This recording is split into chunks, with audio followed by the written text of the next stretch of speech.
Hi everyone, this is Malu again. Welcome to my mini vlog. Mini vlog. Nay. So, welcome to my mini vlog. And for today's video ay mag-open tayo or mag-unbox tayo ng parcel. Dahil nakaipon tayo kaunti. Yes, of course. Dahil nakasave tayo ng konti. So, nag-order ako ng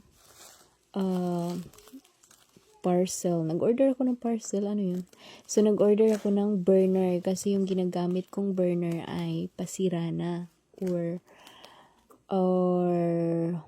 should I say, pangdalawahan lang kasi yung labasan ng apoy niya. Which is, matagal siyang makaluto.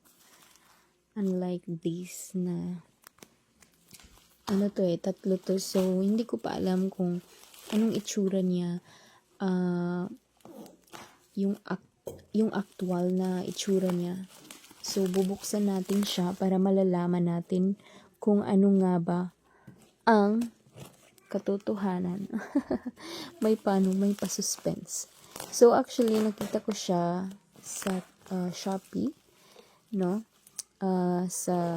So, in-order ko pala ito, no, sa Sing Chen Kitchen. So, kung gusto niyo, you can check it out there para mag-order na rin kayo ng inyo kung kailangan nyo. So, actually, nagpunta ako dun sa mall na malapit dito, no? Nagpunta ako dun at tapos may nakita akong ganito. Sadly, dalawa lang din yung niya, labasan ng apoy.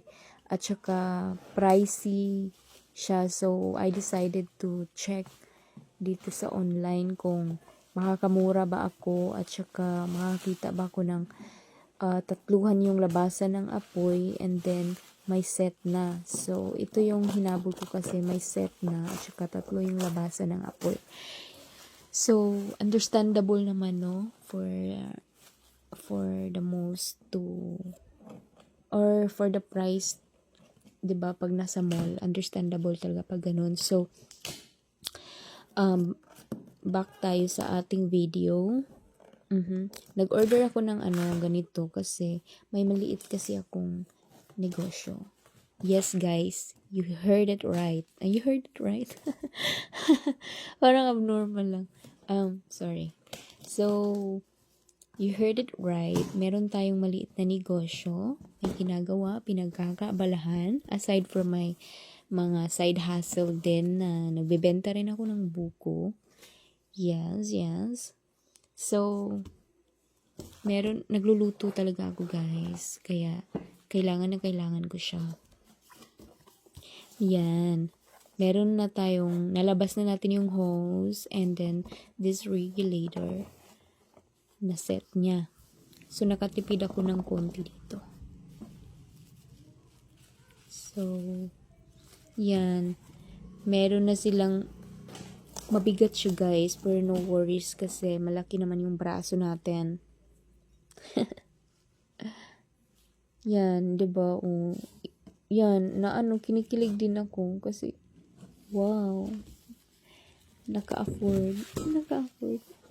Afford ko na talaga sa sarili ko, Sa sariling ipon ko talaga 'yan. Yan, kaya kinikilig ako kasi before mahirapan kang bumili pero ngayon na lang, makakabili ka na talaga. So, hindi ko na nilabas yung malaking mabigat parang bato. Kaya, yan na lang. Alam nyo ba, guys, dahil sa daming trabahong ginagawa, no? Kaya, ako talaga is nag-crave ako ng at least 1 to 2 days. Yung purely relax vacation. Yung yung matutulog ka lang, tapos kakain, tapos may pool, may dagat. Naku, super duper. Gusto ko yun. Talaga. Parang nag-unwind ka talaga until nagre-relax. Yun yung pure relax. Guys, heaven. That's heaven. And then, pag uwi mo, bakbakan na naman sa trabaho. Well, so meron tayong pa-freebie sa ating self. Reward. So, it is a reward for myself dahil natingnan ko to sa TikTok na ang retinol ay nakakatulong sa pag, ang tawag dyan, yung mga pekas, yung mga dark spots, yung mga stretch marks and all, yung mga dry skin. So, nakakatulong daw to. So, titingnan natin, no? And I'm gonna review it again for you kung mag-work siya sa akin. Yes. So, yan yung retinol serum and product cream, no? So, yan yung reward ko for myself for today's video. Thank you anyone. Thank you everyone for watching. Bye bye.